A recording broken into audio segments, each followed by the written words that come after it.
Okay, so good evening, everybody, and happy New Year to everybody. This is going to be a special edition, a special New Year's edition of the Leader's Edge. By the way, let me introduce myself. My name is Boom San Agustin. I'm a sales management consultant, and pwede magyabang ng konti. I'm in the top 100 Filipinos to follow on LinkedIn. Clap, clap. Okay, there. Enough applause. Thank you very much. So if you're just joining us, this is the Leader's Edge, and this is season 3 of the Leader's Edge, and we're going to be talking about the pandemic.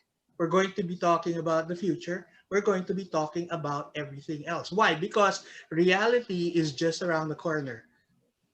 Malapit na po ang Monday. Monday's coming and we're going back to the corporate battlefield, and many of us don't know what to expect. Okay? We don't know what to expect from that return to work. We don't know if good things will happen. We don't know if we actually took away 2020. We don't know, right? So, we're going to talk about it tonight. And there are two ways to handle this. First of all, you can probably hang your head down and say nothing's going to change. My life is miserable. I'm going to die. I don't know. But you could also take a different attitude and say, I'm going to hit the ground running. Okay? I'm going to look 2020 in the face and say bye, and I'm going to look 2021 in the face and say, let's do this. What are our options for 2021? And don't worry, I'm not going to be discussing this all by myself. We have a very powerful powerhouse panel with us. The Avengers. No, better than the Avengers. Okay, better than the Avengers. And they're going to tell you their stories because they have stories. They have stories of how they overcame the challenges of 2020, how they were able to survive, not just survive, but thrive in 2020. And let me introduce each one in the panel for you. So, our first member of the panel, let me introduce, he's the president of Wizards at Works Holding. He's also the past district governor of Toastmasters International. And speaking of Toastmasters International, he's the past national speech champion. Wow, galing, huh? And he's also he's the chairman for the Professional Chess Association of the Philippines. Let's all welcome and to say a few words, Mr. Michael Hello, Chua. everyone. Mike. Good evening. Good to be here. I'm so honored to have been invited to share ideas, and I'm looking forward to hearing from the other panelists as well. So, let's go forward. 2021. We should all be ready. Good evening. Woo! Yeah. That's a cheer. Thank you very much, Michael. Now, the next member of our panel is the managing director of the Carita Business Consultancy. She's a certified Genus emotional intelligence coach. She has to tell us what that means later on. She has to share that because I'm very curious what that is. Okay. She's a servant leader for Pastoral Apostolate of Serviam Community. And she was the former HR of APAC, a WePro Limited, of WePro Limited. Okay, so let's all welcome Grace Decena. Thanks, Boom. Good evening, Grace? everyone. And it's really a great opportunity to be with each and every one of you tonight. And I think it's a good way to start the year. So Happy New Year. Looking forward to great 2021 for everyone. Oh, great. Yeah. I think this panel is already excited to get started. But don't worry, I'll make you wait a little longer. All right. So, and our next panelist, okay? This guy is close to my heart because he's from the auto industry, which I came from also. I used to be a truck salesperson. Okay. So, he is the general manager for talent management for Nissan's ASEAN region, and he is also the human resources director of Nissan Filipinas Inc. Let's all welcome Eric Del Castillo. Eric? Yes, good evening, everyone. Good evening to all our viewers. Good evening to our panelists. I'm glad and honored to be part of this conversation. I should say conversation. So we'll Yeah. drive 2021, go for gold, Philippines. Ganda Thank you, ng Boom. boses. Ganda ng boses, Eric. Eh. Oh, ganda. Pwedeng announcer, di ba? Pwede. Okay. So, and now, our next panelist is the Assistant Vice President for Package World, Inc., part of the Asia Brewery Group, where he runs two packaging plants. Can you imagine that? I mean, the stress of running one is already bad enough, but he runs two. I guess this guy's a little bit of a masochist, no? Okay, he's a very active member of Toastmasters, like many of us here. He authored, get this, he authored 10 books. Do you even sleep? I don't know. I don't know if you sleep. And he's a speaker and a trainer. Let's all welcome Mr. Nelson D. Hello, good evening, and blessed New Year. It's great to be here. And remember, this is a perfect time to transition from holiday mode to work mode. So let's hit the ground running. Yon. Okay. Nelson, natutulog ka pa ba? Medyo. Medyo, okay. Medyo. And Hindi na tayo finally, iBox, no? okay, and finally, one of the heart and soul of Leaders Edge. Okay, the heart and soul, the person who came up with this, the person who's driving the driving force behind this. She is also the president and CEO of Southeast Asia Speakers and Trainers Bureau, Inc. She's a trainer and a very, very, very inspirational speaker. She also used to be a past district governor of Toastmasters International at medyo may plugging ng konti. She's a Hall of Famer for garnering all the top awards during her term. Yon, let's all welcome Miss Dina Loomis. Dina? Yes. Hello, a brighter new year to everybody. Because I can say that because I came from the dark days of the initial stage. So I can hardly wait to get things moving because even now there are still some restrictions, but things are moving along and it's up to us leaders to push it faster. Ayo, wow. Okay, and with that out of the way, thank you very much, guys, for coming here to talk about this. This is actually for everyone out there. This is actually a gift for all of us, including myself, because I'd like to know what's up ahead in 2021. Also, another thing, maybe try to join our Facebook group, okay? And of course, like the video, share the video if you can, and so that more people can be, the message can reach more people, okay? And please remember to like, share, and subscribe. All right, so let's get into this. So guys, you know that we've had a very colorful year, right? Do you agree? Do you agree, guys? We've had a Totally very colorful... agree. Yeah, Understatement of the year. yeah. Okay, and we've had our ups and our downs, especially many of us are business people, many of us are in management positions, and some of us are consultants, okay? But we all share one thing, okay? We have a passion for getting out, from under, meaning we see something and it's a challenge and we just turn that challenge into something better. Okay, so now I'd like to ask you, since we're coming out of this whole pandemic situation, can you tell us? I mean, let's start with let's see, Dina. Let's start with you. Okay, can you tell us how you were personally and professionally impacted by the pandemic? Thank you, Boom. Very badly. Personally, because I'm a senior, and as you very well know, there were so many limitations. Here, especially where I live, Yeah. there are in each street there are people who really monitor. They never allowed me to get out of the house. So that was really a depressing time for me. And professionally, we lost, I would say, 85% of our business because many of our clients were badly affected. So you can see it was a double whammy for me.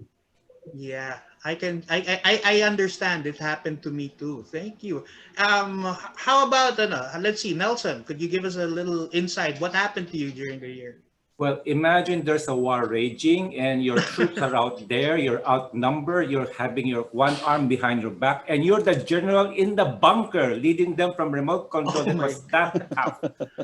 Oh my God. So it was how tough it was to run those two plants when you're in lockdown, because that was the ECQ period of March, April. So imagine that we had problems about being understaffed, lack of skill, machine breakdowns, and yet here we are. Yeah, okay. I mean that must have been horrible. Okay. I cannot imagine. I mean you run two factories right there, okay? Two plants right there, and wow, that must have been really bad. But you're here right now, so I guess you survived, right? We should have a Okay. t-shirt, I survived 2020. I survived 2020. Yeah, we should do that. Yeah. Hey, good idea. Good idea. Good idea. Okay, let's go to Grace. Grace, can you tell us a little bit of what happened to you personally and professionally Let me last year? Personally, it was really, really challenging. And I echo what Dina said. And I think a lot of the seniors can very well relate to it because we were literally, figuratively, emotionally on lockdown. We couldn't move, especially if you were so used to such a fast-paced life. And you just couldn't do the same things that you used to do before. So I felt that things were so abruptly curtailed. And then even on the personal side, and a lot of our friends in community know this, my husband had a heart attack. Oh, And, really? in May 22. Uh-huh. And so that's in the midst of COVID and all.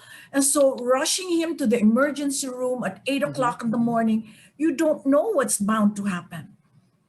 Oh my God. So it was really very challenging on my personal side, but there's a big God, so I think all of us would attest to that. Yes. And that's why we're here. And on the professional side, I reached the age where I would be changing tires. Oh, what do you mean? What do you mean? What do you mean? I Explain that. retired. Retiring. Oh, retired. Oh, okay. And so it happened at the time in the midst of COVID. And there was no other choice but to follow what the law dictates, so to speak, that I had to retire. But I reinvented myself professionally. And that's where I set up the Carita Management Consultancy. And lo and behold, the skill set that I had earned many, many years ago, being a guidance counselor, I was able to put it into practice again. Since you're on that topic, I will not let you get away with this one. What is a certified Genus emotional intelligence coach? Okay, so as I started as a guidance counselor in school, and then I went into the HR profession, and that's where you also do a lot of coaching and mentoring and training. And Eric and Dina can attest to that end-to-end function of HR. Yeah. But there is a tool out there on emotional intelligence where it assesses where you are in terms of your EQ or your EI. A lot of us were talking about IQ. How intelligent are you? Like, okay, what's your IQ and all? Are you part of Mensa? But this time it's on emotional intelligence. I remember that. Right? Oh, go ahead. Sorry. Like, it's really how stable are you? How stable are you? And there's a tool that measures it. Oh, and that's so the Genus. Yeah, and I got my certification. And I did it in 2020. Oh, wow. Yeah. You were very productive in the time of COVID. Exactly. So that's where I said, I reinvented myself. Ayun, that's cool. And Yun. Mm-hmm. Okay, I need to know more about that later. Sure. Okay, next. Okay, hey, Michael, how about Yeah. you? Can you tell us a story? Okay. Sometimes you think that when you prepare, you're prepared for anything, right? Mm-hmm. Yeah. But Yeah.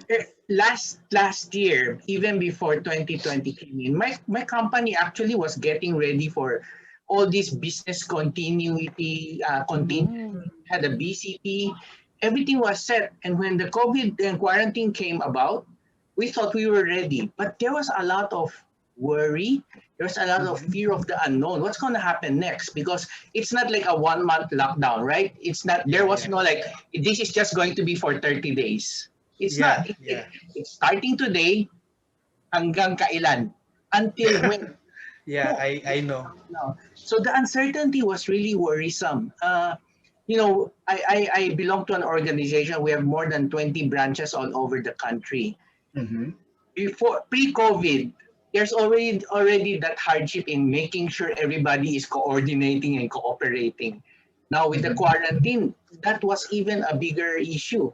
But Yeah. somehow, I am very lucky to have an organization, a team that is very concerned with how the organization is faring.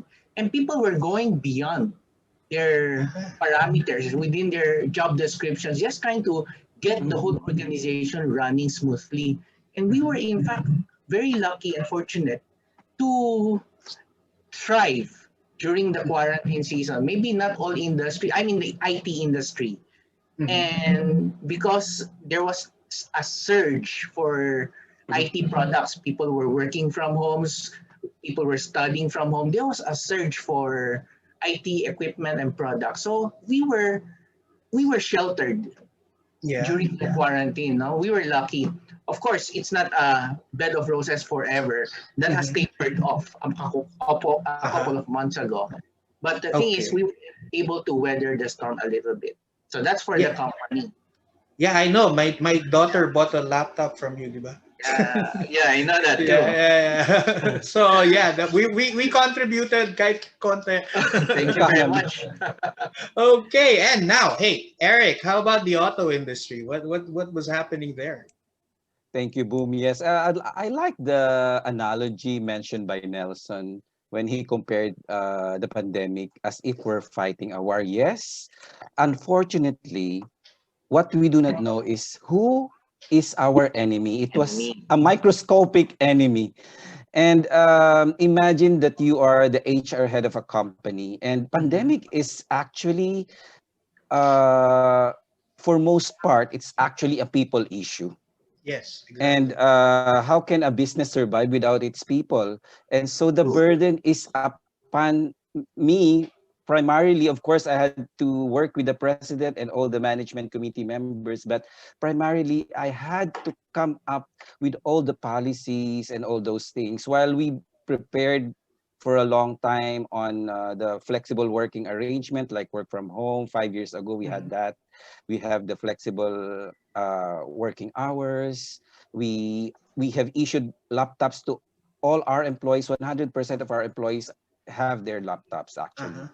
and we're prepared. But as Michael mentioned, you can only do so much. But when you're fighting a COVID virus which you do not know, it's really unpredictable, and you will never know what will happen the next day. So when the 30 declared lockdown on, that was March 16 or 17, I Yes. cannot recall.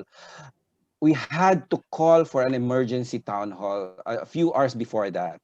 And we told the employees, bring home your laptops because we've heard that there's going to be a lockdown tonight. And it did happen.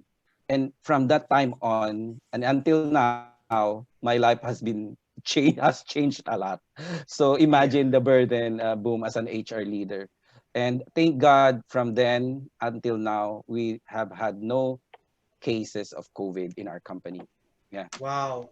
Yeah. Congratulations nga pala. That's That's very good. that's That's good management yeah, for your yeah, company, ano? yeah. Yeah, that's very good.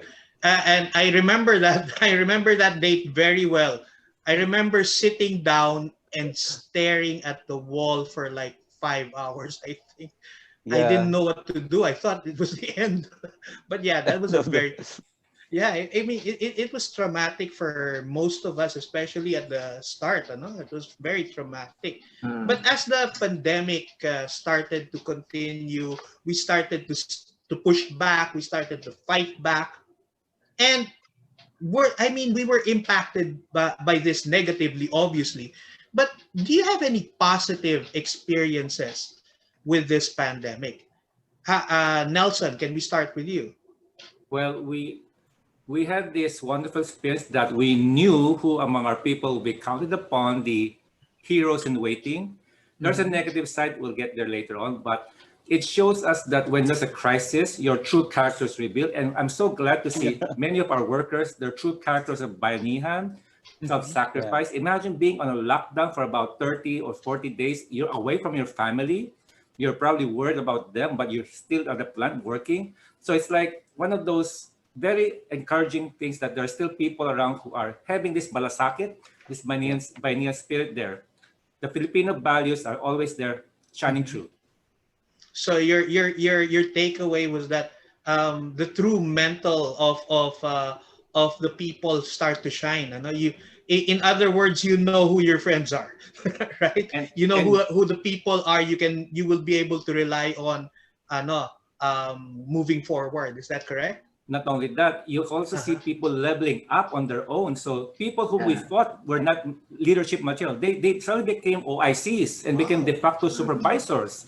And they got to also be improvising. They learn new skills inside the lockdown. So the resourcefulness came in. So that's one of the wonderful things, at least we learned during the past year.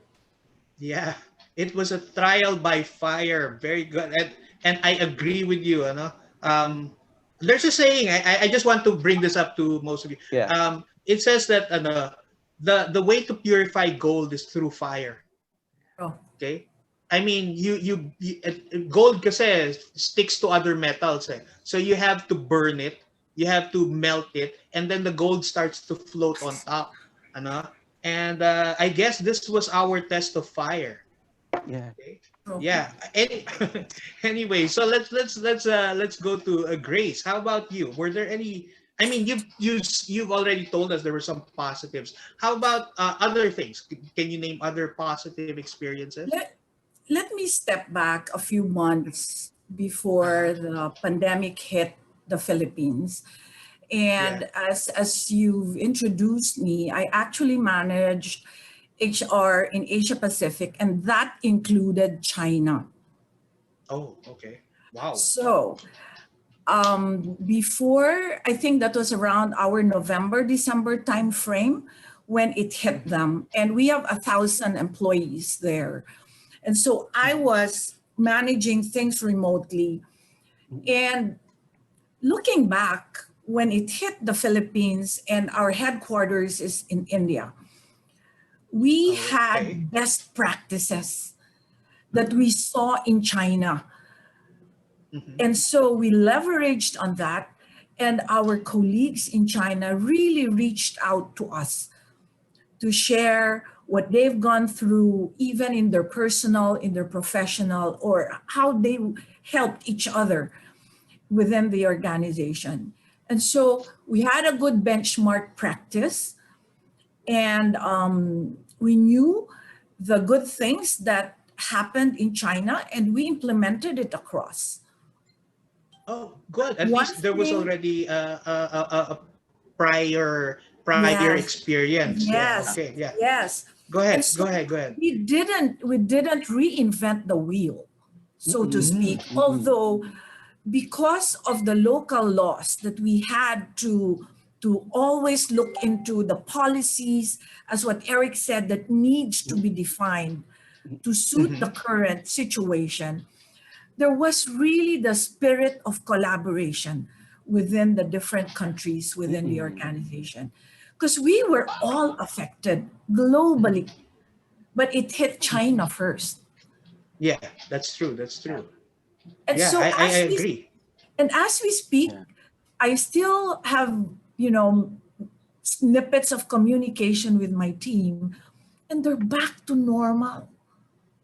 Wow. And so how we wish, how we wish that we would Yeah, how we hit, wish. yeah, that we would hit that situation sooner than later.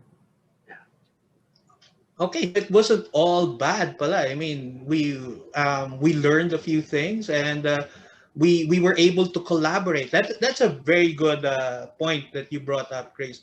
Collaboration is probably the key to survival and moving forward in this type of situation, you know. And we no man's an island. We can't do this alone. Oh yeah. And Yeah. you're right. The people who came first will show us the way. Okay. Anything else to add, Grace? Nothing else. Before I go, you said something about collaboration. And in any organization, you cannot help but see some groups, some departments who work in silos. Yes. But you know, during the pandemic, the walls were broken down. Everybody just worked together. Those who would want to work or did work in silos totally cooperated, totally just cooperated with us. And they were part of the team and they saw themselves to be part of the team.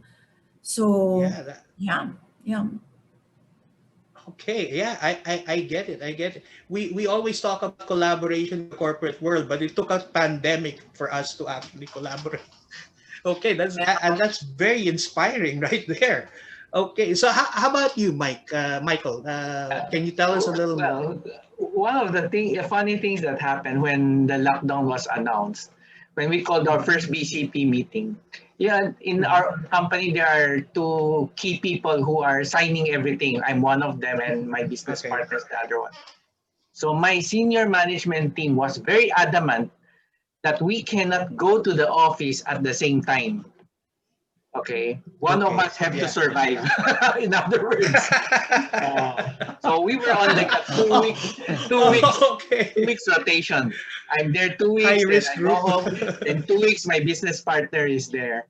So just to make sure that there is one signatory alive, surviving. That actually created a scenario where I'm home a lot of the time. And I started to explore my personal growth. A lot of opportunities that I wanted to do that I couldn't do, now I could. Just like Grace, I took up a couple of certifications. The first thing I did, I took up a wine appreciation certification. And then I took up another certification on life coaching. Wow. Yeah, and then I published 2 books. Storybooks. 2 books. Picture 2 books. books. Coffee Okay, book, I feel left out here. I feel I'm being left behind here, you a guys. coffee table, and a wine bar book. Okay. Whoa. Now I just finished writing my novel about service, volunteerism. The title is Ready to Serve. Hopefully, it'll be out by end of January. And that's something that I could not imagine finishing or doing at all if I was not forced to stay home. Because when you're in the office, everything is all about work, right? But now you have the key people taking care of the office. They're giving you the right reports, they're giving you the feedback, but you have that time to sit on the balcony, sip some wine, and write, and think, and do things. Okay. So these are the positives that happen. Yeah. You don't get to speak anymore. You just made me depressed. Yeah. You really made me depressed because I wanted to do what you're doing. Yeah, but I was fighting fires most of the time. So don't worry. I'll do it. I promise you. Okay, that was a very inspiring thing you said there. Actually, you inspired me right now. So thanks, Mike. And Eric, how about you on your end? What are the positives? Yes, you did mention that this is a test of fire, and actually it was written in a McKinsey article that the pandemic was an ultimate test of leadership. And you know, during this pandemic, we have to really think very fast. No, you cannot leave it to chance. You really have to collaborate, as mentioned by Grace. We have to cooperate with one another. And what's good thing about this is, you know, when you're in crisis, what I realized was people learn fast. You know, True, true, Look at true. Tina. Very She true. was she was having a hard time earlier, but we have a meeting at 7 o'clock, so she had to learn fast. And Yeah.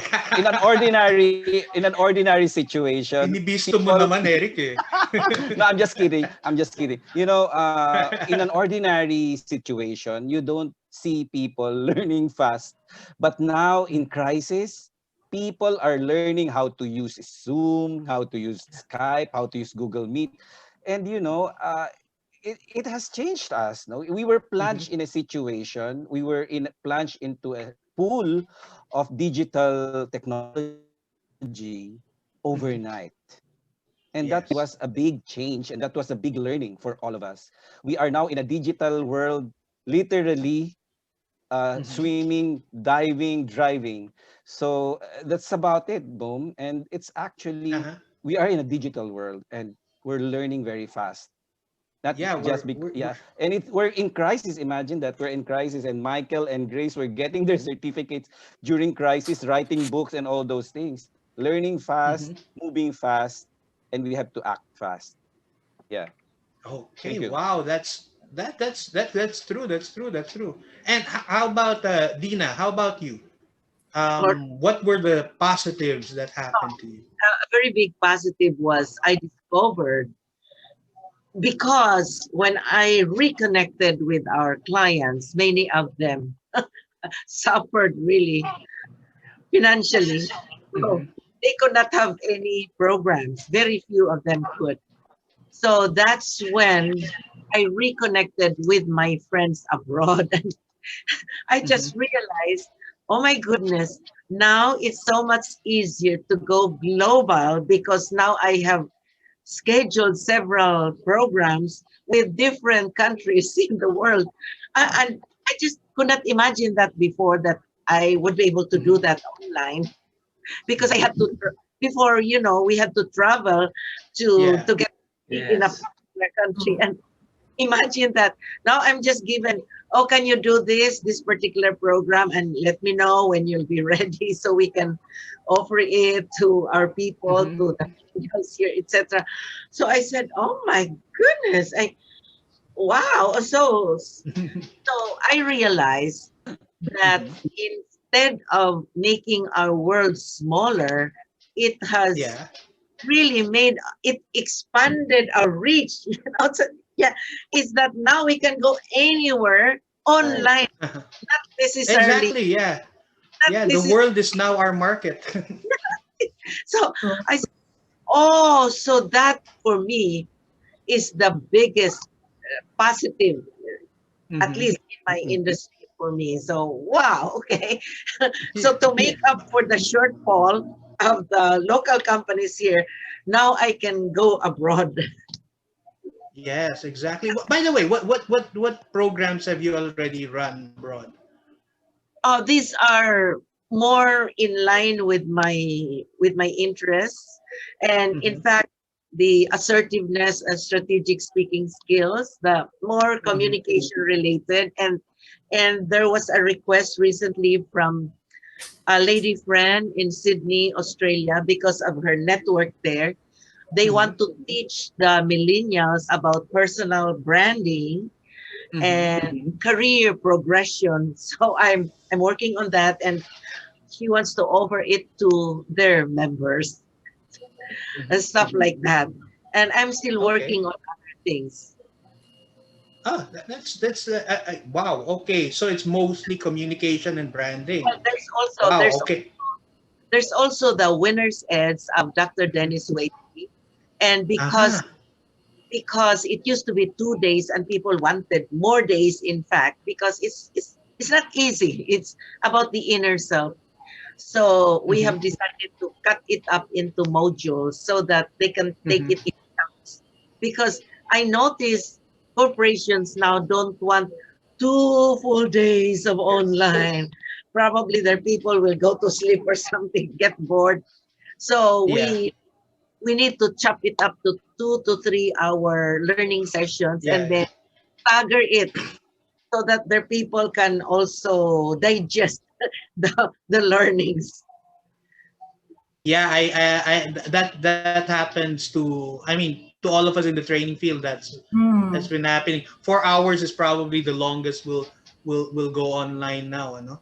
Pero but a lot of things have happened, and especially, and I like the positives that have happened, because in every situation it's not just negative. Ano, you either win or you learn, not lose, no? And here in my case, I was able to find time to design a customer resource management software that what I was passionate. I really wanted to do this years back in 2009 pa, pero I only found time now, and yeah, that was a positive for me siguro in the pandemic, ano. Okay, anyway, so moving forward, okay, so we've experienced all these positive things, negative things. We've experienced a lot of insights. We probably filled our heads with a lot of insights. So maybe you can tell us what were the most insightful lessons you learned, maybe about business, about management, about leadership, anything that you've taken away from all this. Yeah. So Sorry. I forgot to call. Who? Oh, sige, volunteer. Who wants to go first? I'll take it because I Okay, go realized ahead. very quickly. Oh my gosh, we're not prepared. I mean, I have to admit Yeah. we were not prepared. So I said, oh my gosh, as if you're in business, you have to be prepared for the unexpected. I mean, just make some contingencies, some plans A, B, C. Just be sure that no matter what happens, you can take action right away. Yeah. And in my case, it was really doubly hard because there were no PLDT people to fix my internet. I lost my internet for 3 months. So, oh boy, that really got me because I could not do anything. So I used my mobile data for everything, including Zoom meetings. Whoa. But it really hurt. It really hurt me a lot because Uh-huh. it was not easy. It would have been better if I had the internet. It took them 3 months before they finally came over and fixed my internet connection. Oh my God, that Yeah, that so is that terrible.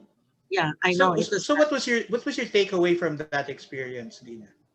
um yeah, so I'm glad I had mobile data, but it would have been better if I had another internet Mm-hmm. provider, say for example Globe, because I have PLDT. So at Mm-hmm. least that would have saved me because there were three Yeah, months that I was very unproductive. Nothing happened for 3 months. So yeah. that So always have a plan B was and very C. bad. Yeah. Yeah, okay. Thank you very much, Dina. And that's advice for anybody, really. Always have a plan B Yeah. and C and D and XYZ. Okay? We always need those plans, okay? Because what happened to us in the pandemic is that many of us didn't have a plan B. Yeah. Okay, and it hurt us really badly. Okay, Yeah. how about you, Eric? Can you tell us a little bit about anything that you've learned, lessons you've learned from all of this? Yes, boom. I think you cannot go wrong with being proactive, no? And I agree with Michael earlier on BCP. Well, we may not have a complete BCP, but at least you have things like the work from home plan or program, which we implemented when I was just starting in Nissan 5 years ago. Imagine we didn't have any idea that a pandemic will happen in our lifetime. and Mm-hmm. and we've already been practicing work from home 5 years ago. People know how to go about it, and they bring home their laptops. They would coordinate with HR, and now we are into this situation. So Yeah. when the president declared the lockdown and we had to declare work from home, it wasn't so difficult for us because we Okay. already have that system, and we Mm-hmm. have the laptop. We can communicate virtually because we have what we call the work. Actually, it's not work from home. We call it work anywhere. You can work at the hotel lobby, in Mm-hmm. a coffee shop, or at home. So we are familiar with the system. What we Mm-hmm. are not familiar with is how long will this be, and Mm-hmm. how far will this situation be affecting us. And Mm-hmm. automotive industry has been badly hit. We Yes. our industry was declined 30-40%. Imagine that. And Mhm. what's good about it is we were able to manage people. We did not declare redundancy or retrenchment because Mhm. we know how to manage our resources. With limited Mhm. resources, we had to come up with our coping mechanisms. This is not new to all of us. In HR, we Yes. have to cooperate with management, and I had to come up with initiatives on how to manage resources that we will not hire people, we will not replace, we will of course Mhm. manage training. Of course, training is not available at this time. It's all virtual and all online. So we Mhm. had to control overtime. You know, even during this pandemic, people will still render overtime because we're serving Of course, customers, of right? course. But we had to Yeah. control all these things. So the Mhm. best learning here would be being proactive and being able to manage your limited resources, given that the situation Mhm. is not ordinary, and we're not in a normal situation, and people understand when you communicate to people, and when you're transparent, they get to understand your situation, and they do cooperate and cooperate, Mhm. collaborate, and that's it. Boom, really. Yeah. These are the Yeah. things that we've I learned. agree. I Yeah, agree. Proactivity is probably understated. Ano? yeah, You have to be proactive here. Take initiative. Try something. No, that's very good. I like that. You had a system in place, and then you expound the system. That's very good. yeah. Okay, but I have a personal question. What cars are selling better in a pandemic? The smaller ones, the bigger ones, what? Of Or course, is it the same? It's just ano. of course, Navara is a good Mhm. choice for during this pandemic because Plugging, we had. plugging, plugging. Yeah. Well, of course, the van is still one of the The van is best. still Yeah, the van, bestseller. Yeah, Navara, yeah, yeah, and of course our SUV Terra yeah. is Okay, doing sorry, very well. I Yeah. went off. Sorry, I sorry, went off. sorry. I went off. No, no, no, no. I went off topic. I was just curious. Okay, Nelson, how's the beer industry? Oh, no, no, no. Packaging. Okay. What did you learn in all of that? Well, one of the painful lessons we learned is that if health is gold, skill is silver. We made a mistake like this. Remember when the lockdown or the Health ECQ is was a gold, big skill is announce, so silver. the LG of Laguna gave us like a 1 week's notice. So we were scrambling for volunteers because this is supposed to be a stay in lockdown. So we want to have Mhm. volunteers left Yeah. and right, and we want warm bodies.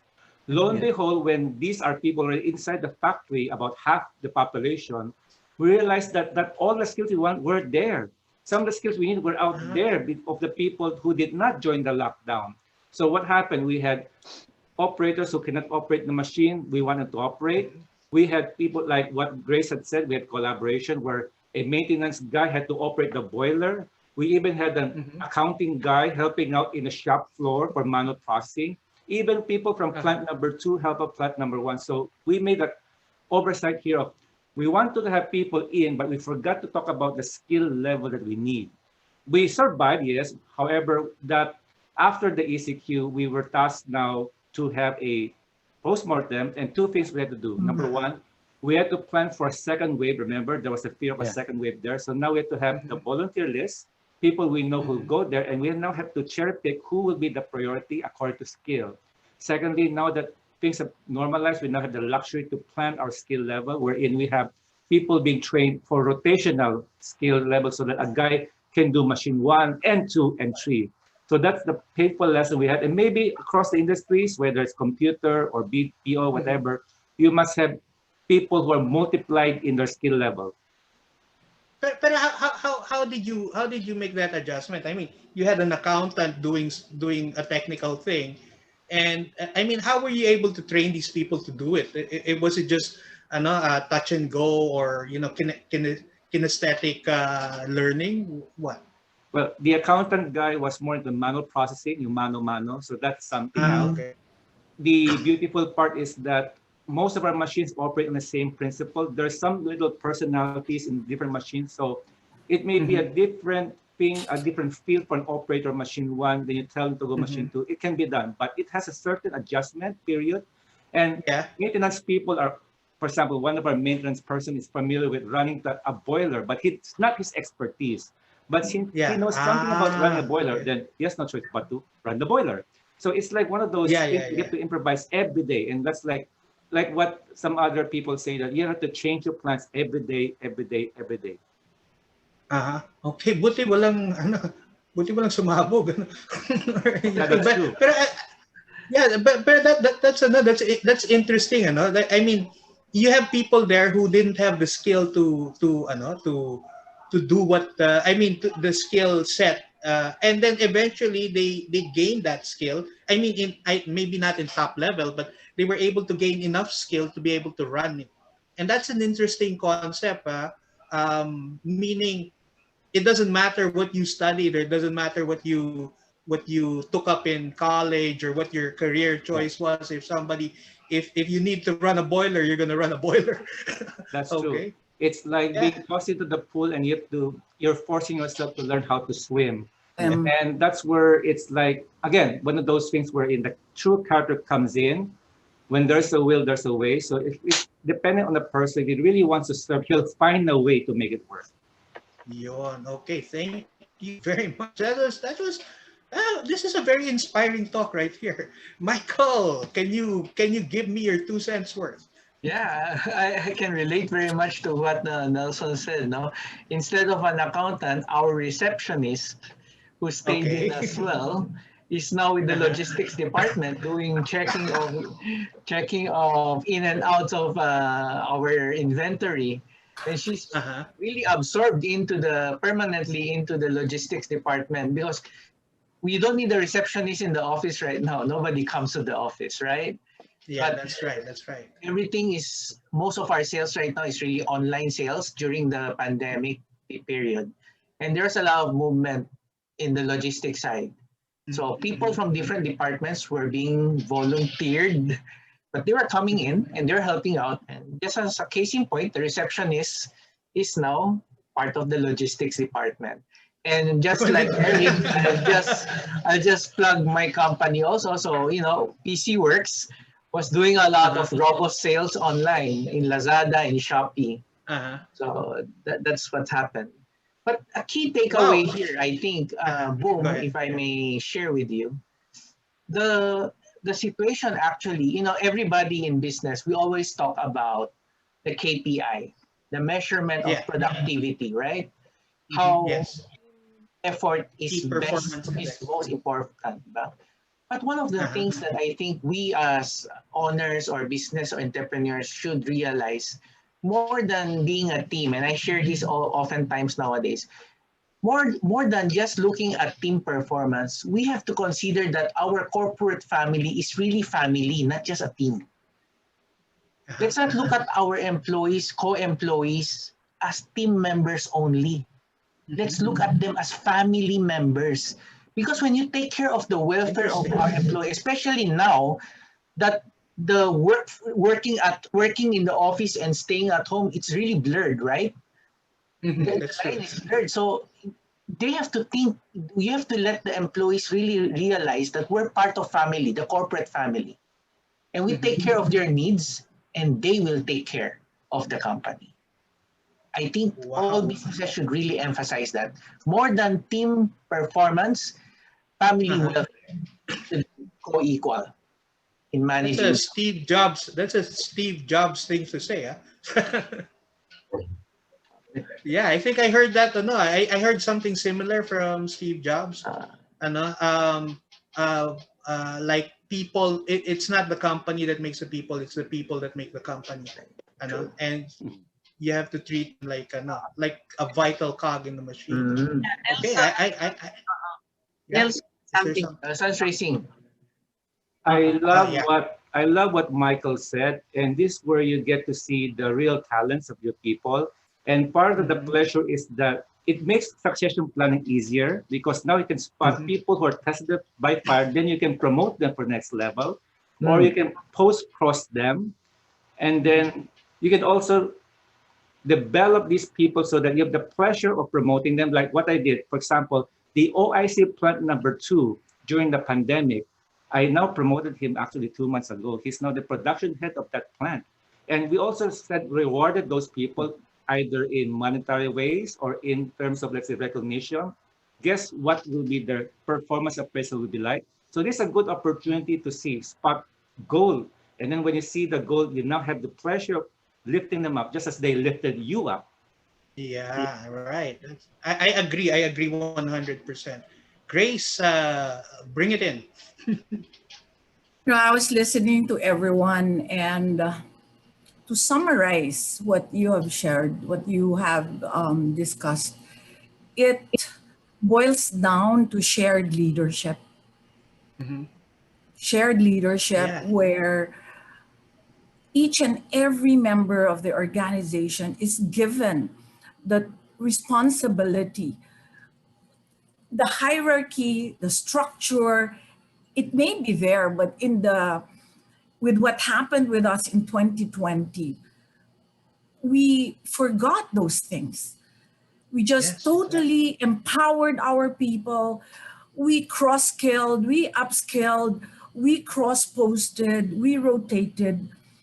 And if, let's say, the leader is not there, there's someone who would take over because that person would assume the responsibility to share the leadership.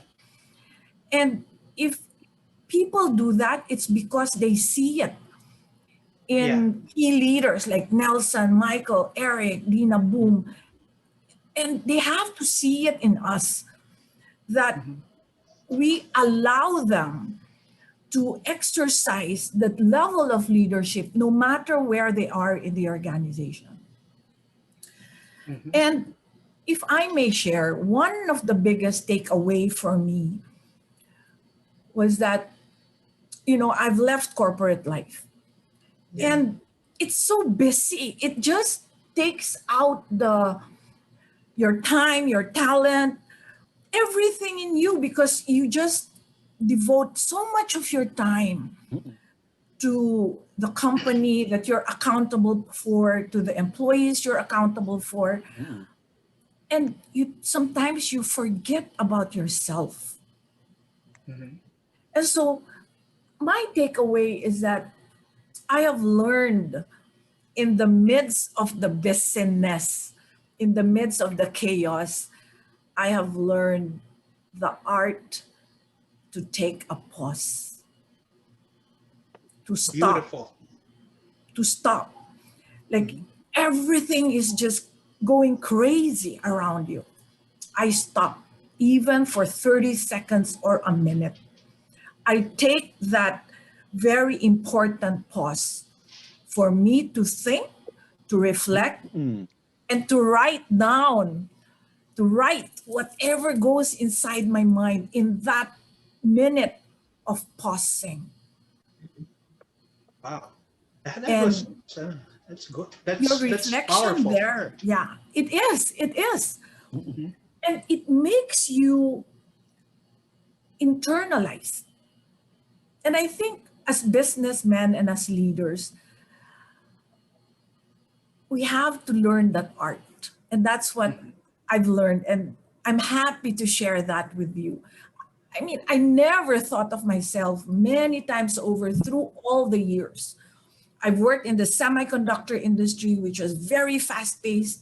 I work in a financial institution. I've been in the BPO for 13 years in HR.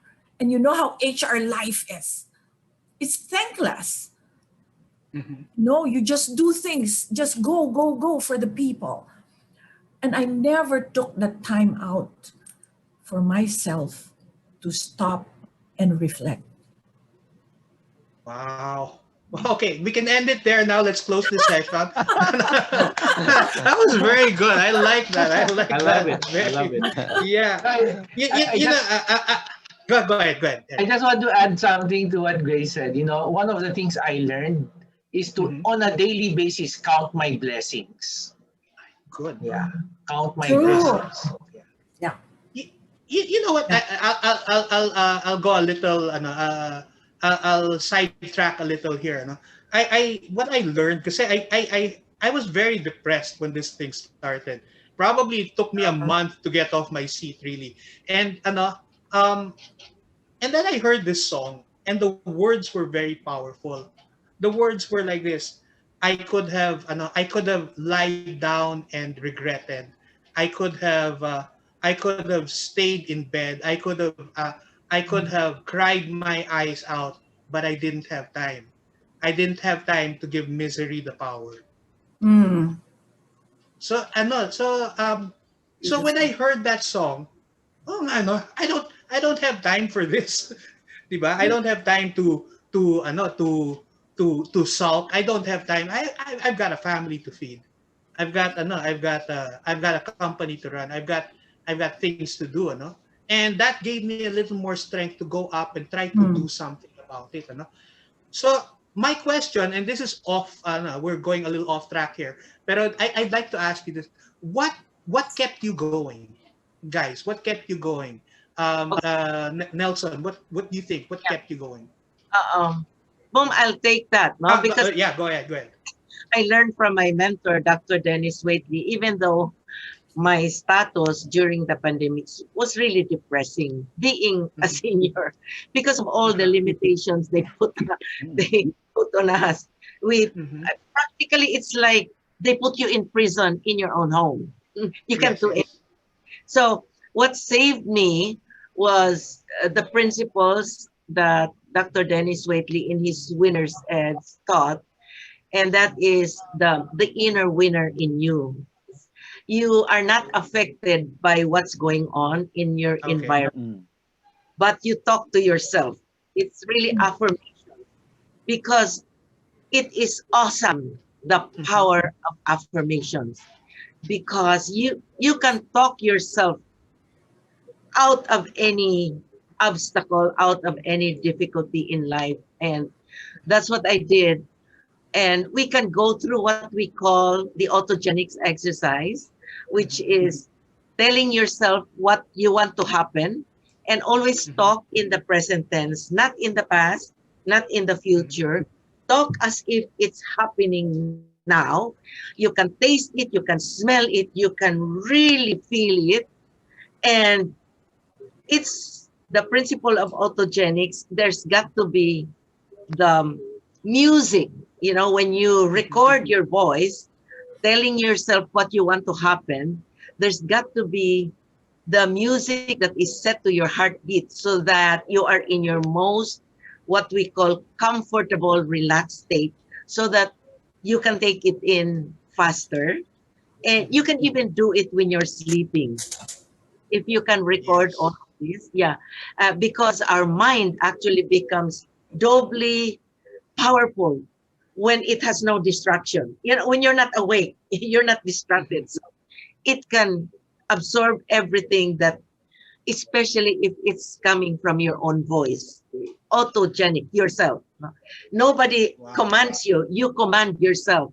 You command the little child in you. So even self-discipline, all the bad habits, you can take it all away with the power of autogenics. It's all contained in the what we call self-fulfilling prophecy I see. principle.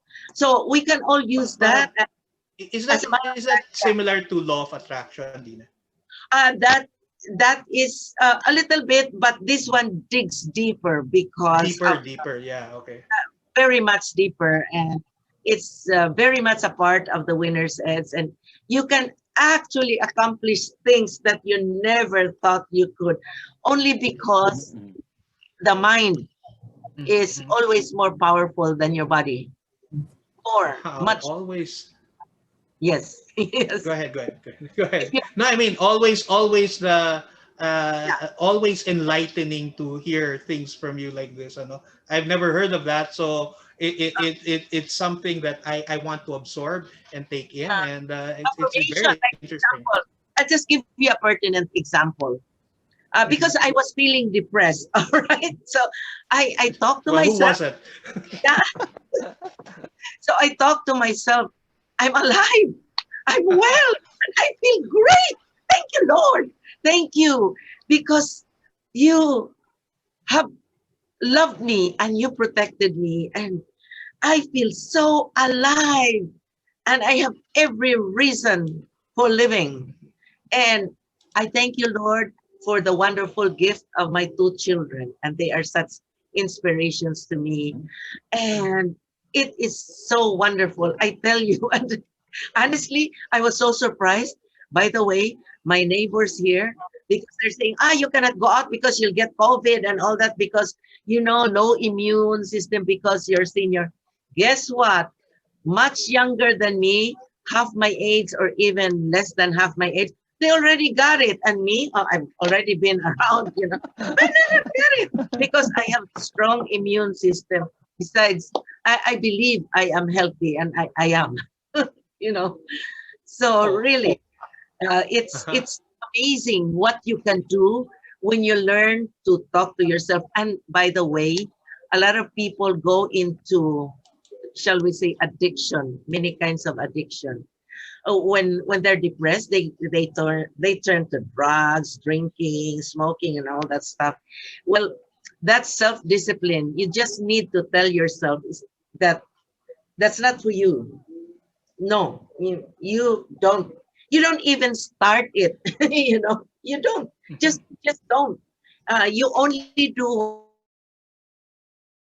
what is necessary. I really avoid, even if somebody will give me, but if there's fat in there, I will say thank you. I'll just decline. Thank you. I won't take food that has fat in it. No. I Okay, so before we get to, I'm sorry. Go ahead, go ahead. Go ahead. it's up to us really. So that's why what I think is we need everybody to be very strong from inside out, not from the environment, because it could be very depressing when you think of your environment.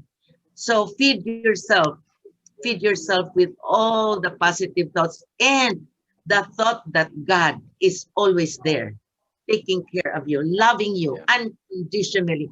And that is so powerful because I remind myself, God loves me unconditionally. Thank you, Lord. Okay. Thank you. Thank you, Lord. Yes. Thank you, By Lord. the way, shout out to Lee Manalaysay. Hey, Lee, how are you? And I'll just read her comment before we get to Nelson. Ano? Okay. So she says, when one leaves the corporate world, it is when the power of pause will take effect. Yeah, Pause is taking a step backward to see yeah, more productive future. She also adds, now that I am an entrepreneur, taking care of people is more authentic than taking care of people in the corporate yeah. world. Thank you very much for sharing that, Lee. That's a very good insight. Okay, Nice. how about you, Nelson? What kept you going through all this? Well, first of all, let me comment about what Lee said. You don't need to be an entrepreneur to have the power pose. Wherever you are, even in the middle of the corporate world, you can still harness the power pose. I like what Grace said. So it's everywhere. It's any place you can have it.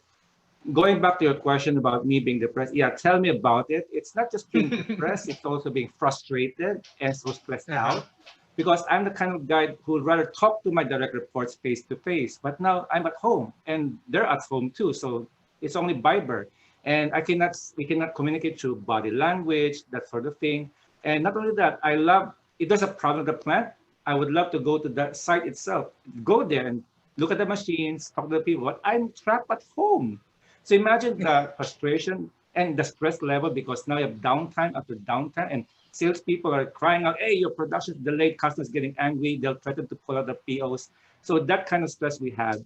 And I think what kept me going will be two things. Number one is that you really have to be living on the present moment, focus on the now, do whatever you can do, and try to figure out what would be the solution, and maybe ask the customer to be more understanding, have more creative. Like we have Viber chats now with Viber videos at a time. So we use also communications of technology for that. And the other thing would be the root cause of my stress would be like I like to be productive. Okay. And that's how I Exactly. measure Yes. myself, my worth. And since I have more limited productivity with the plant, I do it some other ways. And I wrote two books. It just so happened that the traditional publisher they had their own financial problems, so they had to suspend operation. But I was able to finish the manuscript. So that's my outlet because if I feel so terrible on one area, I can always compensate in another area. But of course, my identity is not really based on my output. It's of course dependent on God Himself. And I think ultimately it's now knowing that we are children of God. God knows what's happening. He can control, he can, like Panos, he can get the COVID out. He doesn't. So we trust that He knows what He's doing. So meantime, we put ourselves in His hands and go day after day, do whatever you can, whether about work or outside of work. Mhm. How about you, Michael? Okay, I don't want to sound morbid, but Okay. this Go is ahead. Sound this is, morbid. this is what really happened to me. The first 2-3 months, I think, really gave me that sense of urgency to get my life and what I'm going to leave behind as a legacy in place, because Mm-mm. uncertainty of life or the permanence, I lost an uncle, I lost an auntie within the matter of 1 week.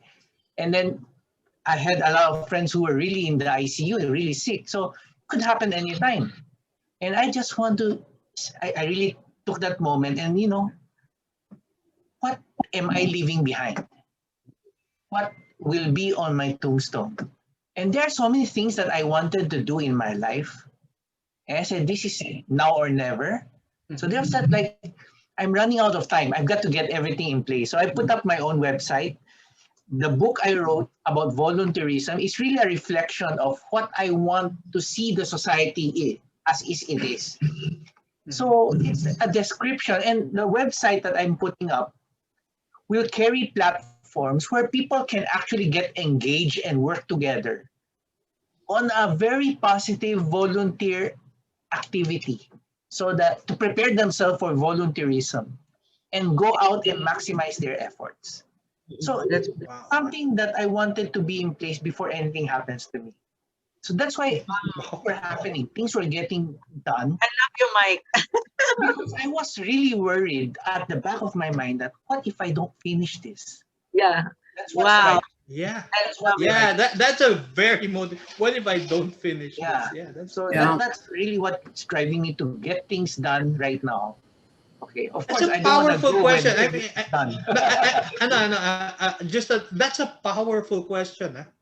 That's a very Yes, powerful that's true. question. And just thinking about it, right? Yeah, oh man, that's a very powerful question. What Hey, are you? Grace, how about you? Yeah. I'm sorry, Mike. Were you So going I to just say said, something? yeah, it's very important to reflect on what are we leaving behind for the others, Mhm. for others. That's what I Yeah. wanted. Okay. Yes. Yes. Exactly. Hey, Grace, what about you? Boom to your question, diba? It's what kept you What? going? What Yeah. kept us going? It's really appreciating the gift of life. Hmm. Not only my life, not only my family, but all the people around me. Like, I belong to a community, Hmm. and we are strongly advocates of servant leadership. And so the question I had for myself was, in this time of crisis, how can I be a servant leader to my brothers and sisters in community, in my family, even with my former office mates? And as what Michael was saying, like he wrote the book on servanthood, on being of service to others. Yeah. You know, Volunteers. Yeah. Yeah. sa akin parang for me, how can I serve them? I'm locked down. What can I do? And so I maximize online, online teaching, online training, Mm-mm. and just giving back to them whatever I can. And Hmm. so listening to people who, like in counseling, you would think that the employees are okay, they're home, they're working from home. But when you talk to them, they're so bothered.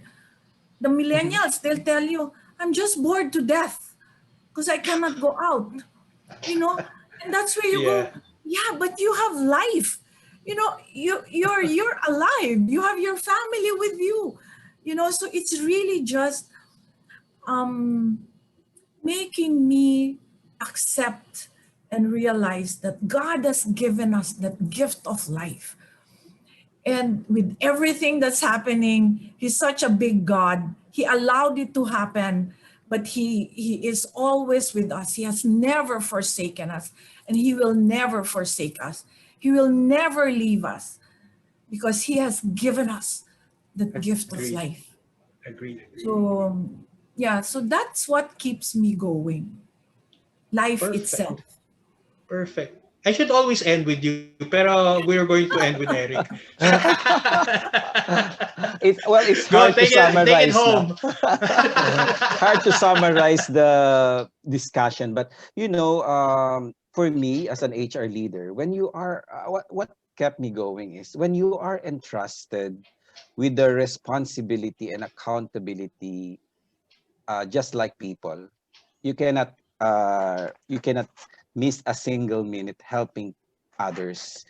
And Mhm. you know that during this pandemic, people are very vulnerable. They are all weak, suffering, and helpless. And they look Mhm. up to us leaders. They look up to us leaders asking for help. I was just reading an article saying that there's a growing number of suicide cases because of Mm, depression. mm, True, true, true, true. There's true. a lot of people are depressed. A lot of people are so stressed. So as an HR leader, as a person like me who manages people, I know for a fact that I have to be strong for all of them.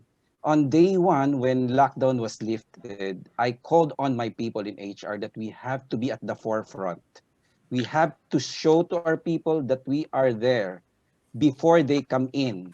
HR has to lead because people has to see us strong because they're all suffering, they're all weak, they're all literally depressed, and they don't know where to go. So I was there on day one, returning to work, making sure that we put in place all these protocols, all these initiatives that we have for people, because we have three main objectives when we return to work. Number one is employee safety. Mhm. And I look up to Michael and Nelson and Grace and Dina saying that people first. Yes, in Nissan, we take that principle to life. People first policy. We Before business, we have to take care of our employees. Employee safety, then infection control, and then third is business continuity. And so as HR leader, I had to put in place all these policies. Imagine when you come to work in our office, you really have to literally change your shoes for an indoor shoe, just indoor shoes, so that you minimize the spread of Risk. Yeah. infection. That's how strict we are right now, to ensuring that employees can come to work feeling that they are Mm, safe coming to work. mm, They're coming to work because they're going to leave their families and then coming to work, and then they come back not bringing home anything outside, and then external that would infect their family. So these things, we look after our people with much concern. And I look up to our leaders speaking in this conversation, and I really attest to the fact that people will actually, if you prioritize people, they will prioritize our customers. So meaning they can translate business. If you don't look up to your people, if you don't look after them, then I'm sure they will also the business will also suffer. So people Eh, first policy is a very strong policy that we all should take up. And Grace was saying about pause, and well, of course, aside from my work, I also do a lot of extra activities with PMAP. I'm sure you know, People Management Association of the mhm. Philippines, Yeah, where yeah. I belong to a group where we develop future leaders. And on Saturdays, that's actually where I pause, Grace. I don't know. It's not a quiet time for me, but it's a time for me to share And my reflect, talent. maybe. Yeah, reflect and then develop other leaders so that we can build a strong people managers, not only for the industry but for the country. Yeah. Yeah, that's true. nice. Country. Wait. You know what? I just want to commend all of you, because this is probably for me. Personally, this is one of the best panels I've moderated so far. Thank you. Congratulations to you guys. Thank you. Yeah, it's engaging, really. I mean, I've moderated a lot, pero this is a very good panel. Anyway, so moving forward. By the way, what motivates me is I was pissed off. Really, I got mad. No, I got mad. I really did. I said, "What? I'm so pathetic. I'm so pathetic. I can't do this." No, that pissed me off, and that motivated me. Anyway, let's go to our next question. You know, I'm sure we've learned a lot, but we've also seen there are certain paradigms, mental models, traditional wisdoms, and myths in business that we thought were right, okay, and suddenly these myths got destroyed in the middle of a pandemic. So where did something like that happen to any of you, like a business myth, a management myth, or a leadership myth, or a paradigm that didn't work in the pandemic? I think Yeah. we can start. I think I'll start. Dina, will you want to take this again? Yeah, because I Or always go ahead. thought, we just celebrated our 30th anniversary this year, early this year. I always Mhm. thought because of the way we serve our clients and we always give added value, and that's Mhm. our philosophy. I thought that that kind of philosophy and the way we gave service to our clients will tide us over no matter what. And that myth was broken, because when it comes to something like a pandemic, and where even your life is already, your very existence is threatened, everything is thrown out the window. I mean, forget it.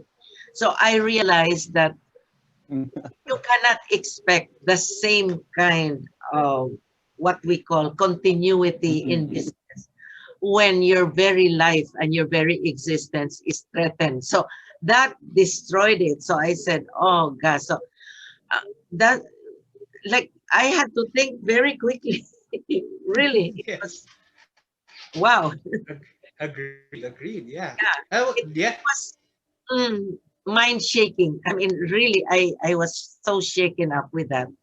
So having Yeah. for When 30, you for 30 years succeeded with that kind of philosophy, now it's no longer true. You have to go out of your Mhm. way to think of other things. Yeah. Yeah. There are other ways, pa. But I mean, I wouldn't fully discount that. No, Pero no, it's still yeah. it's still something to think about, na what you did before is not going to work now. Yeah, it's not Yeah, enough. that's Let's say, I will it's not not enough. Yes, that's a good one. I will not throw it out the window, because Mhm. that's already our habit to really Yeah. give beyond, way beyond what is paid to Mhm. us. We give more in value than what's paid to us, Mhm. but it takes more than that. It takes Mhm. much more. It takes innovation, agility, and of course, we go AI. We have to be more digital. Mhm. Oh, okay. Yeah. Oh, Michael, can you share with us something, maybe a paradigm that broke?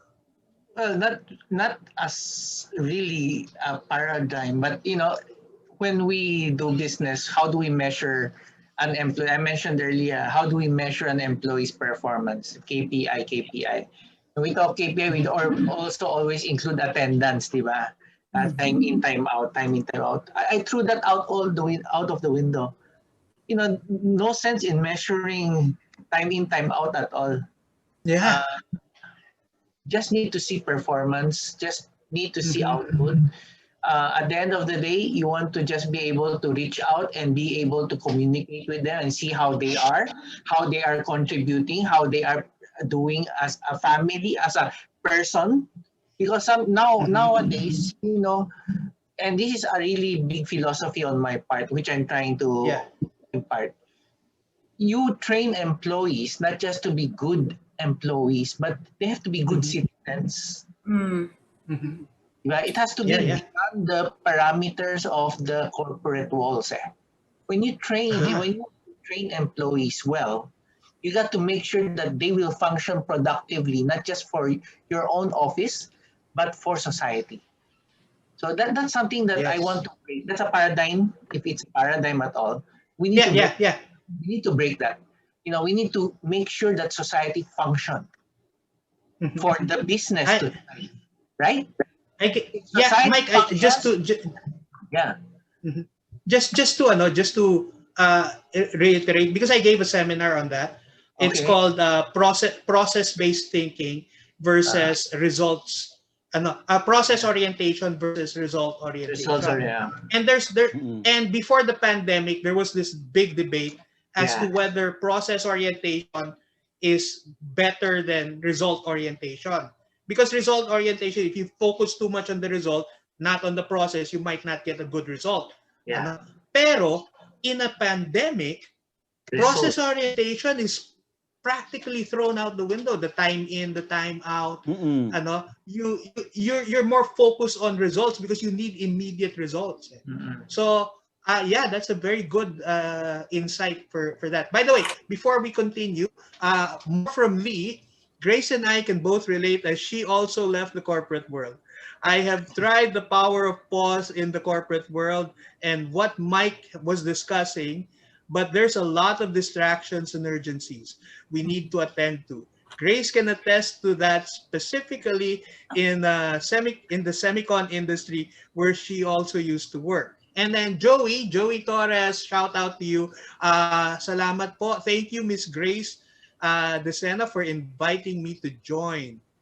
Okay, so Joey great was to have you. one of Joey was one of my team, my direct reports. Ah, wow, cool. Yes, yes, Okay, yes. Uh, since you're already talking, so why don't you give your 2 cents first? How Might about as those things well. that? Might as well. Okay. Yeah. When you are starting, or when I Mhm, started building my HR career, I mhm. was taught to always be go, go, go, very results oriented. Although, of course, we have to take care of the people, but we're Yeah. also measured by our performance, our KPIs. And you are taught also you should be fearless. There Mhm. should be no space for fear in you. You Uh-huh. have to take risks as a leader.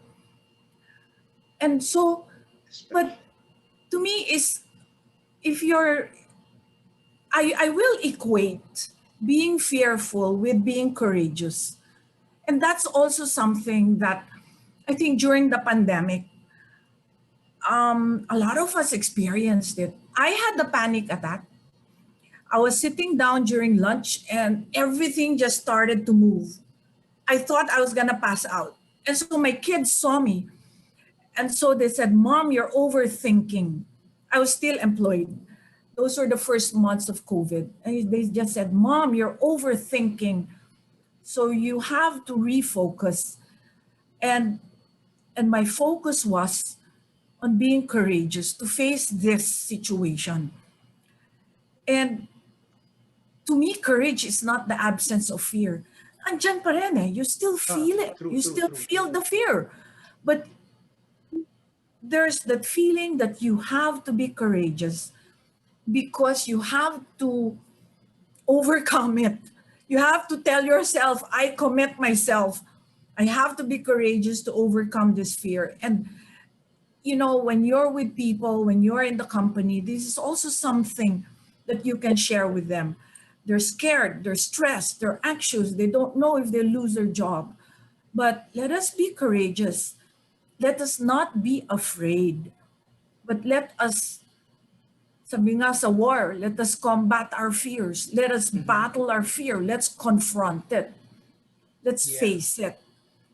And so, um, there's a lot that Mhm. each of us, I think, in the corporate world, in our family lives, that that should push us to resist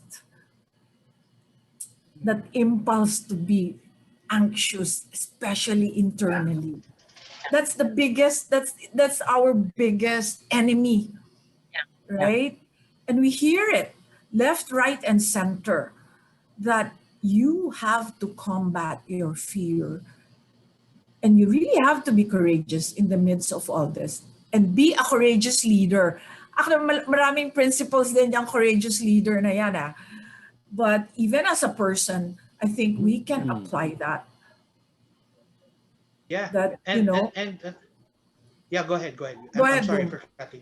Like No, parang what I all was. these tiny pieces, all the tiny pieces of fear, fear of this, fear of Yeah. having no job, fear of losing someone, fear of getting sick, fear of getting the virus.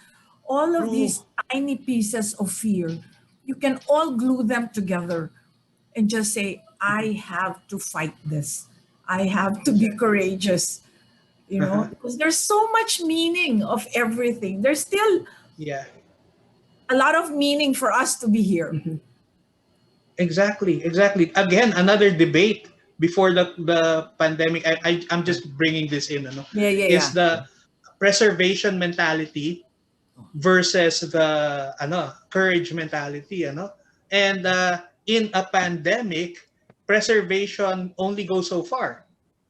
Okay, eventually you have to move forward. Eventually you have to work. Yeah. Eventually you have to, and we can't be afraid of.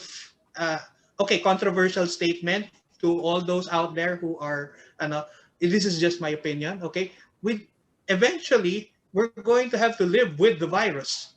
Yeah. Yes. Okay. Yeah. Yes. Yes. So we need to get out. We need to do our thing, diba? Yes. So that's just me. Okay. Okay. Before we go to Eric, okay, let's go to Yeah. Maurice Librea. Okay, says, I'm so glad I'm spending my Saturday night with these sorry, I sounded with these 6 resource speakers in swimming as in this pandemic. Panic kills. Yes. Okay. Very good. Yeah. Thanks, Maurice. Yeah. All right. That's good. Thanks, Maurice. Okay. So Eric, you want to swim in a pandemic? Yes. Okay. Yeah. What you were saying about about yeah, leadership meet on leaders should know everything, and that doesn't work Mhm. this time, no. And we have to listen to our people. We have to listen and understand their needs. We conducted town halls starting around April, and we did that monthly, and we were actually listening to our people. And it's not just leaders who were just mandating, coercing employees to come to work. No, we didn't do that. We listened to them. People were saying, "Are we going to have the testing when we come back to work?" We didn't have this initially, right? And even the Department of Labor, DOH, didn't mandate companies to have this. But because we want to ensure that people will come to work and they will come to work with that kind of feeling of safety and security, so we implemented the Mhm. return to work testing. And so Mhm. it's not just leaders mandating. It's not going to work this time. We have to change some of our policies during this pandemic. And people were asking for this and that. Whenever we can, we have to implement it because it is all for our people. Because we cannot force them to come to work. So what we did was we had, even if the Department of Labor said that uh, you can ask 50% of your people to come to work. We did have to implement some thresholds. So we implemented 20% threshold, 30% threshold. Then when the COVID did strike in, I think, in August again, on a second wave, they were saying it was a second wave, and we had another lockdown of 15 days around August. We did have to go back to the 20% threshold and then return to 30%. And so we ended the year with just 20% threshold because we want to ensure that people feel safe coming to work. Because at the end of the day, uh, these people are the ones running the business, not just the leaders. So that was Mhm. a meet the bank by this pandemic. And talking about sustainability, the lockdown is not going to be sustained for a lifetime or a long time. Business will close down. A lot of businesses were closing, and we had the highest unemployment rate of 17.7% as I think Whoa. that was November, and that was over 3 million unemployed people because of this pandemic. More than I suppose more than 3 million. And a lot of people were coming to me, calling me, especially the HR people, Grace and the Dinah. You know that a lot of Right. HR people Right. lost their jobs, were displaced. Yeah. Yeah. Yeah, HR and people lost their jobs. Yeah. Yeah. HR Because, managers of yeah. Kada Manila, a lot of people were calling me, asking me on LinkedIn to help them find a job because Wow. we cannot just sustain lockdown. We have to Mhm. fight. We cannot stay frozen. We cannot stay. We cannot. They were saying there are three F's, right? Mhm. Fight, flight, and freeze. We have Yes. to fight this pandemic. We have to be courageous, as Grace was saying. We have to be courageous, and we have to conquer our fear. Otherwise, Yeah. our economy will Anyway, soon Grace, you want to be, say yeah. something, no? Yeah. Grace, Yes, Grace, go ahead. go ahead before we go to Nelson because Yeah. he has This is some just wisdom to in, share yeah, also. this is to segue to what Eric said. A lot of HR lost their jobs. A lot of employees lost their jobs because Yeah. organizations had to restructure. Mhm. They were Yeah. compelled to review how they are structured, how they're organized right now. And therefore they had no other choice but to restructure. And with the restructuring, some of the people were affected. And I've seen it happen in several companies, even within different industries in 2020. So yeah, it has, so that's the That's result true. also within the Pero organizations. 18%, God, that's one Yeah. of Yeah. our highest, I think. Anyway, Nelson, 18%. Nelson, sorry, I just got thrown aback by that one. Yeah, that's huge. And to think during the pandemic lockdown, our production went down to 30%, and then that's another Yeah. story. You may say about what was the management or leadership myth that I discovered was shattered. I Mhm. think one prevailing myth, which I'm also, in all admission, tempted to fall back on, is this is the myth. Leadership is having the power to tell people what to do, especially when you need them. That will be the usual paradigm. Hey, there's a pandemic. Yeah. We have lockdown. I'm the commander. I need volunteer. You go. However, one of the things, it's sort of shattered because I realized something. Leadership is actually having the influence before the crisis so that when the crisis happens, people step up. So that's why I was thinking that in an alternative reality, if I did not show appreciation to my people, if they did not treat my people well, if I did not say provide them avenues for learning or continuous improvement, and the goodwill is there, so then there's the love, there's the respect, there's the trust. There's also the trust to HR, to the leaders who will take care of you Yeah. and your families during the lockdown. So then when Mhm. that goodwill, that reservoir, that love bank is there, when the crisis hits, we need people to step out. Can you go in? The answer is yes. So I think that's the leadership myth we have to destroy. It's all about power. No, it's about influence, love, and respect and trust.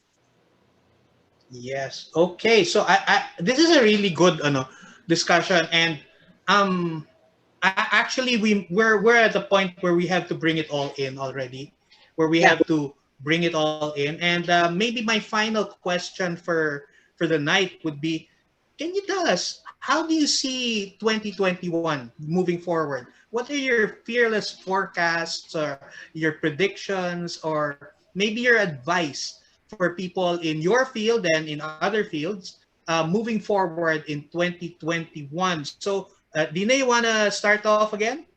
Yeah, I do believe that we have been so, what we call, temporarily, okay, 2020 was a moment in time when we could not do anything, just anything that we wanted. So everything Mhm.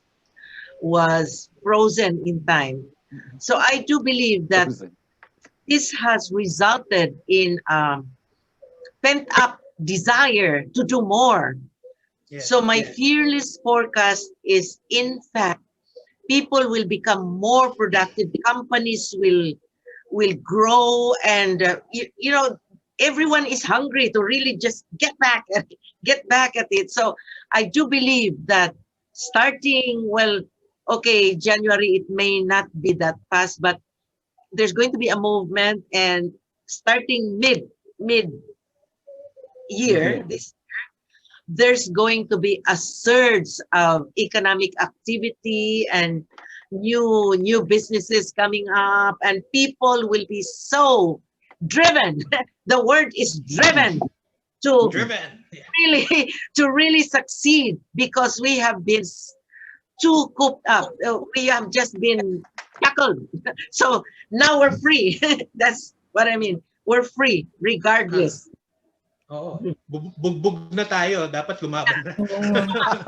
Laban, Fight.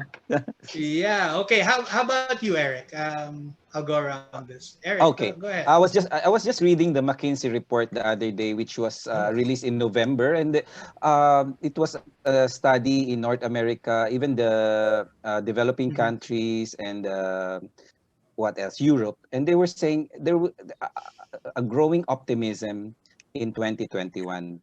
We know that the vaccine is here already. It's just that the activity, I mean, the logistically, it's a nightmare for the pharmaceutical industry. These industries will boom in 2021. The pharmaceutical industry, logistics industry, the supply chain industry will make it big in 2021. And we're seeing a resurgence, recovery. While 2020 was a year of coping, I think year 2021 will be more of hope. We will see recovery. We will see a lot of activities around the middle of this year, because the vaccine is already there. I think Moderna, UK has already approved the AstraZeneca, and Pfizer is already in the US. So we're seeing a lot of hope coming 2021. It's just that we have to help, as Grace was saying, we have to be courageous. We have to conquer our fear, because we cannot afford to have continuous lockdown. We have to work. We have to go back to work, and make the economy Yeah. moving. Yeah, make the economy moving. Yeah. We Yes. need to. We need to. We Oh, need to. Yes. yeah. Excuse me, I Go believe ahead. Go ahead.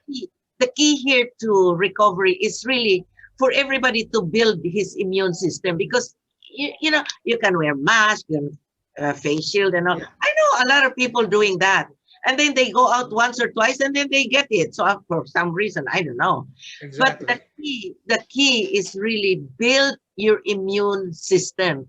So take care of yourself. Yeah, your diet, your exercise, and Yeah, you Yes. go to a restaurant with your mask on, then you take it off. Anyway, never mind. Let's not talk about that. Mapopolitiko tayo dito. Anyway, so Michael, how about you? What is your fearless forecast for 2021? Okay. I think we're not going back to the old normal. The new normal will stay. And this new normal At is least going for a to year, force... at least. Actually, no. I think more than... I think in my fearless forecast, because of the pandemic, technology, which has been growing very fast, will grow even faster. Faster. Wow. Yeah. That's Faster. good prediction. A Yeah. lot of opportunities for technology to leap in bounds is through social media, through social virtual technology. These things are going to grow very, very fast. And there will be a new breed of people who's going to take advantage of this. People who are masters in social media, people who are good influencers, very good in influencing people through media, providing the digital content. These are the people who are in the sunrise industry right now. But here's the catch. That's what worries me as well. Technology is always a double-edged sword. Yes. With Agreed. technology in hand, you can do so much good and so much bad. And it's people like us, influencers, especially people in the training industry, who can influence and change and form values and culture, these are the people who are going to make a difference to make sure we're going the right direction. So even if, let's say, we don't get paid much, but we're going to make the best impact for the future. By the way, I don't know if you have heard about it, Mike, because to support what you're saying, as a matter of fact, I have some friends who are deeply, Christian, really, really deeply Christian. They now have come up with a book, The Biblical Government, because honestly, so much of what has been wrong here is that the corruption which we thought will stop will just, oh my gosh, it's like, it's almost like nothing changed after Rizal died for it. So there's so much corruption that I'm glad that these friends of mine who are Christians, they're coming out soon with the biblical government, how to have a corruption-free government. Next time we'll talk about politics. Anyway, never mind. I'm talking about- Nelson, it's you next. It's you next. I love this discussion, and let me give you some thoughts, fearless forecast, and what else we can do. For manufacturing, I have an optimistic view because manufacturing has gotten smarter because now we're establishing the right health protocols. So I believe that we're gone are the days where we have hampered workforce because people are quarantined here and there. And I believe that as the economy picks up, consumer demand will also pick up, and therefore price will go up. So I think manufacturing will bounce back. And the other things like this, I love what Eric and Dina said about you should have your immune system up, and that's physical. I believe also that given a more optimistic mindset, we also have to immunize ourselves from despair and from depression. Yeah. And I think the task for us as leaders is to help people in our respective platforms to encourage people. Like, for example, one of the things in the pandemic also is that by mid-July last year, I was active again with LinkedIn. And so I had this particular routine where every Monday I would post, let's say, something inspirational, something to encourage somebody who's down. And then on Wednesday, helping people how to solve problems. So I think this would be one of our challenges to knowing that you're going to have an optimistic outlook. How can you help other people become optimistic as well? And I think one last, if this will be my parting shot, in my meditation, I have this particular verse that keeps coming back and coming back. And I think some of you are familiar. It's from Joel. The Lord will pay back what the locusts have eaten. Remember that? And I was thinking, Lord, 2020, locusts, that was COVID. It eaten a lot, okay? It eaten our businesses, even some of our loved ones. But I do pray that 2021, the Lord will pay back in spades what the locusts have eaten. And that's, I think, ultimately the source of our hope. It's in God himself. God is in control. We may not understand fully, but we trust that at the end, he will make everything right. Amen. Wow. Amen. Okay, preacher. Thank you. Preacher, So, Grace, take it home. Yeah, so I think we will coexist with the virus. We have learned so much in 2020. We're hopeful that it will go away, but I think learning how to coexist will be happening in 2021. And with it goes a lot of self-discipline, even as a person, even as a country. I mean, I think as Filipinos, we tend to take things for granted, right? That we're so invincible. O kaya namin yan, kaya talaga yan, virus lang yan, ganyan, And we've seen it. We've seen the effect of complacency. We've seen the effect of taking things for granted, of lack of discipline. So 2021, I think, as a people, as a country, we will really see the value of discipline. We will see the value of, yung bayanihan. We've talked about that in history, but I think we have seen it happen now. And there will be better businesses across industries.